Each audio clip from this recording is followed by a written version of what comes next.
ಮಿತ್ರರೇ ನಮಸ್ಕಾರ. ರಾತ್ರಿ ಮಲಗಿದ್ದಾಗ ನೀವು ಕನಸಿನಲ್ಲಿ ನೀರು ನೋಡಿದ್ದೀರಾ? ಅಥವಾ ಹಾವು, ಹಳೆಯ ದೇವಸ್ಥಾನ, ಆಕಾಶದಲ್ಲಿ ಹಾರುತ್ತಿರುವ ಅನುಭವ? ಸಾಮಾನ್ಯವಾಗಿ ಜನರು ಇದನ್ನು ಕೇವಲ ಕನಸು ಎಂದು ಮರೆತು ಬಿಡುತ್ತಾರೆ. ಆದರೆ ಸ್ವಪ್ನಶಾಸ್ತ್ರ ಹೇಳುವುದೇ ಬೇರೆ, ಜ್ಯೋತಿಷ್ಯ ಹೇಳುವುದು ಇನ್ನೂ ಬೇರೆ. ವಿಶೇಷವಾಗಿ ಕುಂಭರಾಶಿಯವರಿಗೆ ಕೆಲವು ಕನಸುಗಳು ಕಾಣಿಸಿಕೊಂಡರೆ ಅದು ಜೀವನದಲ್ಲಿ ದೊಡ್ಡ ಬದಲಾವಣೆಯ ಸೂಚನೆ ಆಗಬಹುದು. ಹಣ, ಅವಕಾಶ, ಹೊಸ ಸಂಬಂಧ ಅಥವಾ ದೀರ್ಘಕಾಲದ ಕಷ್ಟದಿಂದ ಮುಕ್ತಿ ಇವೆಲ್ಲದರ ಸಂಕೇತವೂ ಆಗಿರಬಹುದು. ಹಾಗಾದರೆ ಕುಂಭರಾಶಿಯವರು ಯಾವ ಕನಸುಗಳನ್ನು ನೋಡಿದರೆ ಅದೃಷ್ಟ ತೆರೆದುಕೊಳ್ಳುತ್ತದೆ? ಇದರ ಹಿಂದೆ ಇರುವ ವೈಜ್ಞಾನಿಕ ಮತ್ತು ಆಧ್ಯಾತ್ಮಿಕ ಅರ್ಥವೇನು? ಇವತ್ತಿನ ಈ ಒಂದು ವಿಡಿಯೋದಲ್ಲಿ ಅದನ್ನೇ ಆಳವಾಗಿ ತಿಳಿಯೋಣ. ಕುಂಭರಾಶಿಯ ಸ್ವಭಾವ. ಮೊದಲು ಕುಂಭರಾಶಿಯವರ ಬಗ್ಗೆ ಸ್ವಲ್ಪ ತಿಳಿದುಕೊಳ್ಳೋಣ. ಕುಂಭರಾಶಿ ಗಾಳಿಯ ತತ್ವಕ್ಕೆ ಸೇರಿದ ರಾಶಿ. ಈ ರಾಶಿಯವರು ಸಾಮಾನ್ಯವಾಗಿ ವಿಭಿನ್ನ ಚಿಂತನೆ ಹೊಂದಿರುತ್ತಾರೆ.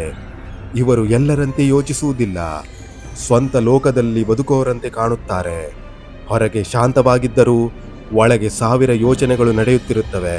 ಕೆಲವೊಮ್ಮೆ ತುಂಬಾ ಭಾವನಾತ್ಮಕ, ಮತ್ತೊಮ್ಮೆ ಸಂಪೂರ್ಣ ನಿರ್ಲಿಪ್ತ. ಇವರ ಜೀವನದಲ್ಲಿ ಏಕಾಏಕಿ ಬದಲಾವಣೆಗಳು ಹೆಚ್ಚಾಗಿರುತ್ತವೆ. ಅದಕ್ಕಾಗಿಯೇ ಕುಂಭರಾಶಿಯವರ ಕನಸುಗಳು ಕೂಡ ಸಾಮಾನ್ಯವಾಗಿರುವುದಿಲ್ಲ.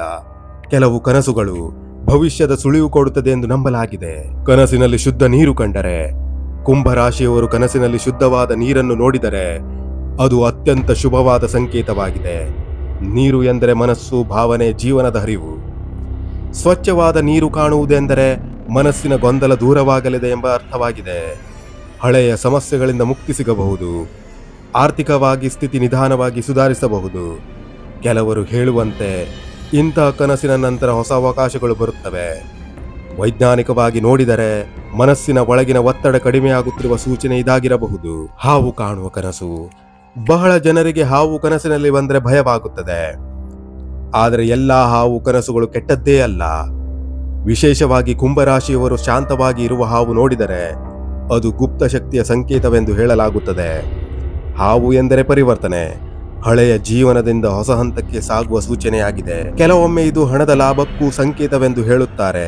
ಆಧ್ಯಾತ್ಮಿಕವಾಗಿ ಕುಂಡಲಿನಿ ಶಕ್ತಿಯ ಜಾಗೃತಿ ಎಂದು ಕೆಲವರು ನಂಬುತ್ತಾರೆ. ದೇವಸ್ಥಾನ ಕಾಣುವ ಕನಸು. ಕನಸಿನಲ್ಲಿ ದೇವಸ್ಥಾನ, ದೀಪ, ಘಂಟೆ ಧ್ವನಿ ಅಥವಾ ದೇವರ ಮೂರ್ತಿ ಕಂಡರೆ ಅದು ದೈವ ಕೃಪೆಯ ಸಂಕೇತವೆಂದು ಪರಿಗಣಿಸಲಾಗುತ್ತದೆ. ಕುಂಭರಾಶಿಯವರು ಜೀವನದಲ್ಲಿ ಗೊಂದಲದಲ್ಲಿದ್ದರೆ ಇಂತಹ ಕನಸುಗಳು ಒಳಮನಸ್ಸಿಗೆ ದಾರಿ ತೋರಿಸುತ್ತವೆ. ಕೆಲವರು ಹೇಳುವಂತೆ ಇದು ಹಳೆಯ ಕರ್ಮದ ಭಾರ ಕಡಿಮೆಯಾಗುತ್ತಿರುವ ಸೂಚನೆ, ಮನಸ್ಸಿಗೆ ಶಾಂತಿ ಸಿಗುವ ಸಮಯ ಬರುತ್ತಿದೆ ಎನ್ನಬಹುದಾಗಿದೆ. ಆಕಾಶದಲ್ಲಿ ಹಾರುವ ಕನಸು. ನೀವು ಕನಸಿನಲ್ಲಿ ಹಾರುತ್ತಿರುವ ಅನುಭವ ಕಂಡಿದ್ದೀರಾ? ಬಹಳ ವಿಚಿತ್ರ ಅನುಭವ ಅಲ್ವಾ? ಸ್ವಪ್ನಶಾಸ್ತ್ರದ ಪ್ರಕಾರ ಇದು ಬಂಧನದಿಂದ ಮುಕ್ತಿ ಪಡೆಯುವ ಸಂಕೇತವಾಗಿದೆ. ಕುಂಭರಾಶಿಯವರು ಸಾಮಾನ್ಯವಾಗಿ ಮನಸ್ಸಿನಲ್ಲಿ ತುಂಬಾ ಒತ್ತಡ ಇಟ್ಟುಕೊಳ್ಳುತ್ತಾರೆ.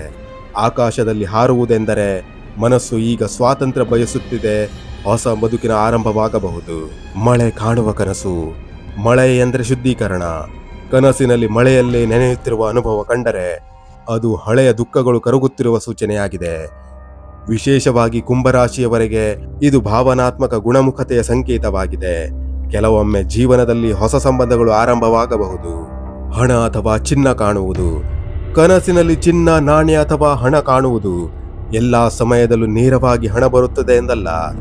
ಆದರೆ ಹೊಸ ಮೌಲ್ಯ, ಹೊಸ ಅವಕಾಶ, ಸ್ವಾಭಿಮಾನ ಅಥವಾ ಪ್ರತಿಭೆಗೆ ಗುರುತಿನ ಸೂಚನೆಯೂ ಆಗಿರಬಹುದು. ಕುಂಭರಾಶಿಯವರು ಬಹಳ ಪ್ರತಿಭಾವಂತರು, ಆದರೆ ತಮ್ಮ ಮೌಲ್ಯ ತಾವು ಅರಿಯದೇ ಇರುವುದು ಸಾಮಾನ್ಯ. ಇಂತಹ ಕನಸುಗಳು ನಿನ್ನ ಸಮಯ ಬರುತ್ತಿದೆ ಎಂಬ ಸಂದೇಶವಾಗಿರಬಹುದು. ಸತ್ತವರನ್ನು ನೋಡುವ ಕನಸು. ಬಹಳ ಜನರಿಗೆ ಇದು ಭಯ ಹುಟ್ಟಿಸುತ್ತದೆ. ಆದರೆ ಸ್ವಪ್ನಶಾಸ್ತ್ರದಲ್ಲಿ ಎಲ್ಲಾ ಸತ್ತವರ ಕನಸುಗಳು ಅಶುಭವಲ್ಲ. ನಗುಮುಖದಿಂದ ಕಾಣಿಸಿದರೆ ಅದು ಆಶೀರ್ವಾದದ ಸಂಕೇತವೆಂದು ಹೇಳಲಾಗುತ್ತದೆ. ಮನಸ್ಸಿನ ಒಳಗಿನ ಅಪೂರ್ಣ ಭಾವನೆಗಳು ಕಾರಣವಾಗಿರಬಹುದು. ಬೆಟ್ಟ ಏರುವ ಕನಸು.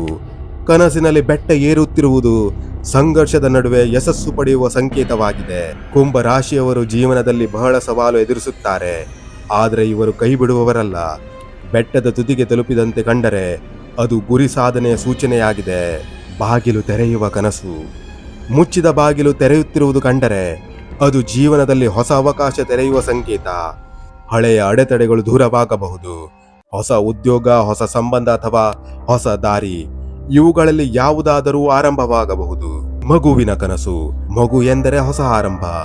ಕುಂಭ ರಾಶಿಯವರಿಗೆ ಇಂತಹ ಕನಸು ಬಂದರೆ ಮನಸ್ಸಿನ ಒಳಗೆ ಹೊಸ ಆಶೆ ಹುಟ್ಟುತ್ತಿದೆ ಎನ್ನಬಹುದಾಗಿದೆ. ಹೊಸ ಆಲೋಚನೆ, ಹೊಸ ಪ್ರಯತ್ನ, ಹೊಸ ಜೀವನ ಇವುಗಳ ಸೂಚನೆಯಾಗಿದೆ. ಸಮುದ್ರ ಕಾಣುವುದು. ಶಾಂತ ಸಮುದ್ರ ಕಂಡರೆ ಅದು ಮನಸ್ಸಿನ ಸಮತೋಲನದ ಸಂಕೇತವಾಗಿದೆ. ಅಲೆಗಳು ಜೋರಾಗಿದ್ದರೆ ಒಳಗೆ ನಡೆಯುತ್ತಿರುವ ಭಾವನಾತ್ಮಕ ಹೋರಾಟದ ಸೂಚನೆಯಾಗಿದೆ. ಕುಂಭ ರಾಶಿಯವರು ಹೊರಗೆ ಶಾಂತವಾಗಿದ್ದರೂ ಒಳಗೆ ಬಹಳ ವಿಚಾರ ಹೊತ್ತುಕೊಂಡಿರುತ್ತಾರೆ. ಬೆಂಕಿ ಕಾಣುವ ಕನಸು. ಬೆಂಕಿ ಎಂದರೆ ವಿನಾಶ ಮಾತ್ರವಲ್ಲ, ಪರಿವರ್ತನೆಯ ಸಂಕೇತವೂ ಹೌದು. ಶಾಂತವಾದ ದೀಪದ ಜ್ಯೋತಿ ಕಂಡರೆ ಅದು ಜ್ಞಾನ ಮತ್ತು ಆಶೆಯ ಸಂಕೇತ. ಆದರೆ ದೊಡ್ಡ ಬೆಂಕಿ ಒಳಗಿನ ಕೋಪ ಮತ್ತು ಒತ್ತಡವನ್ನು ಸೂಚಿಸಬಹುದು. ಬಿಳಿ ಬಟ್ಟೆ ಕಾಣುವುದು. ಬಿಳಿ ಬಣ್ಣ ಸಾಮಾನ್ಯವಾಗಿ ಶಾಂತಿ ಮತ್ತು ಪರಿಶುದ್ಧತೆಯ ಸಂಕೇತವಾಗಿದೆ. ಶುಭ ರಾಶಿಯವರಿಗೆ ಇದು ಮನಸ್ಸಿನ ಶುದ್ಧತೆ ಹೆಚ್ಚುತ್ತಿರುವ ಸೂಚನೆಯಾಗಬಹುದು. ಕೆಲವರು ಇದನ್ನು ಆಧ್ಯಾತ್ಮಿಕ ಬೆಳವಣಿಗೆಯ ಸೂಚನೆ ಎಂದು ನಂಬುತ್ತಾರೆ. ರೈಲು ಅಥವಾ ಪ್ರಯಾಣ. ಕನಸಿನಲ್ಲಿ ರೈಲು ಪ್ರಯಾಣ ಜೀವನದ ದಿಕ್ಕು ಬದಲಾಗುತ್ತಿರುವ ಸೂಚನೆಯಾಗಿದೆ. ಹೊಸ ಸ್ಥಳ, ಹೊಸ ಜನ, ಹೊಸ ಅನುಭವ ಇವೆಲ್ಲವೂ ನಿಮ್ಮ ಬದುಕಿಗೆ ಬರಬಹುದು. ವಿಜ್ಞಾನ ಏನು ಹೇಳುತ್ತದೆ? ವಿಜ್ಞಾನದ ಪ್ರಕಾರ ಕನಸುಗಳು ನಮ್ಮ ಮೆದುಳಿನ ಒಳ ಚಟುವಟಿಕೆಗಳು. ದಿನವಿಡೀ ಯೋಚನೆಗಳು, ಭಯಗಳು, ಆಸೆಗಳು ಇವೆಲ್ಲವೂ ಕನಸಿನ ರೂಪದಲ್ಲಿ ಕಾಣಿಸಿಕೊಳ್ಳುತ್ತವೆ. ಆದರೆ ಆಶ್ಚರ್ಯವೇನೆಂದರೆ ಕೆಲವು ಕನಸುಗಳು ನಮ್ಮ ಭವಿಷ್ಯದ ನಿರ್ಧಾರಗಳ ಮೇಲೆ ಪರಿಣಾಮ ಬೀರುತ್ತವೆ. ಅಂದರೆ ಕನಸು ನೇರವಾಗಿ ಭವಿಷ್ಯ ಹೇಳದಿದ್ದರೂ ನಮ್ಮ ಮನಸ್ಸನ್ನು ಬದಲಿಸಿ ಭವಿಷ್ಯ ಬದಲಿಸಬಹುದು. ಆಧ್ಯಾತ್ಮಿಕ ನಂಬಿಕೆ. ಭಾರತೀಯ ಸಂಪ್ರದಾಯದಲ್ಲಿ ಬೆಳಗಿನ ಜಾವ ಕಾಣುವ ಕೆಲವು ಕನಸುಗಳಿಗೆ ವಿಶೇಷ ಮಹತ್ವ ನೀಡಲಾಗಿದೆ. ಕೆಲವರು ಇದನ್ನು ಬ್ರಹ್ಮ ಮುಹೂರ್ತದ ಸೂಚನೆ ಎಂದು ನಂಬುತ್ತಾರೆ. ಕುಂಭ ರಾಶಿಯವರು ಹೆಚ್ಚು ಇಂಟ್ಯೂಟಿವ್ ಆಗಿರುತ್ತಾರೆ ಎಂದು ಜ್ಯೋತಿಷ್ಯ ಹೇಳುತ್ತದೆ. ಅದಕ್ಕಾಗಿಯೇ ಇವರ ಕನಸುಗಳು ಕೆಲವೊಮ್ಮೆ ಗಾಢ ಅರ್ಥವನ್ನು ಹೊಂದಿರುತ್ತದೆ. ಒಂದು ವಿಷಯ ನೆನಪಿಟ್ಟುಕೊಳ್ಳಿ, ಕನಸು ಎಂದರೆ ಕೇವಲ ಭವಿಷ್ಯವಾಣಿ ಅಲ್ಲ, ಅದು ನಿಮ್ಮ ಒಳಮನಸ್ಸಿನ ಕನ್ನಡಿ. ಕೆಲವೊಮ್ಮೆ ನೀವು ಗಮನಿಸದ ಭಾವನೆಗಳನ್ನು ಕನಸು ತೋರಿಸುತ್ತದೆ. ಆದ್ದರಿಂದ ಒಳ್ಳೆಯ ಕನಸು ಬಂದರೆ ಅಹಂಕಾರ ಬೇಡ, ಕೆಟ್ಟ ಕನಸು ಬಂದರೆ ಭಯ ಬೇಡ. ಅದನ್ನು ಅರ್ಥ ಮಾಡಿಕೊಳ್ಳುವ ಪ್ರಯತ್ನ ಮಾಡಬೇಕು. ಕೊನೆಯದಾಗಿ ಹೇಳುವುದೇನೆಂದರೆ, ಸ್ನೇಹಿತರೆ, ಕುಂಭ ರಾಶಿಯವರಿಗೆ ಇಂತಹ ಕನಸುಗಳು ಬಂದರೆ ಅದು ಜೀವನದಲ್ಲಿ ದೊಡ್ಡ ಬದಲಾವಣೆ ಸೂಚನೆಯಾಗಿರಬಹುದು. ನಿಮಗೂ ಇಂತಹ ಯಾವುದಾದರೂ ವಿಚಿತ್ರ ಕನಸು ಬಂದಿದೆಯಾ? ಕಾಮೆಂಟ್ ಬಾಕ್ಸ್ನಲ್ಲಿ ತಪ್ಪದೇ ಹಂಚಿಕೊಳ್ಳಿ. ಈ ರೀತಿಯ ಸ್ವಪ್ನಶಾಸ್ತ್ರ, ಮನೋವಿಜ್ಞಾನ ಮತ್ತು ಆಧ್ಯಾತ್ಮಿಕ ವಿಡಿಯೋಗಳಿಗಾಗಿ ನಮ್ಮ ಚಾನೆಲ್ ಲೋಕ್ ಡೈರೀಸ್ ಸಬ್ಸ್ಕ್ರೈಬ್ ಮಾಡಿಕೊಳ್ಳಿ. ಮತ್ತೊಂದು ಕುತೂಹಲಕರ ವಿಡಿಯೋದಲ್ಲಿ ಭೇಟಿಯಾಗೋಣ. ಅಲ್ಲಿಯವರೆಗೆ ಧನ್ಯವಾದಗಳು ತಮಗೆಲ್ಲರಿಗೂ.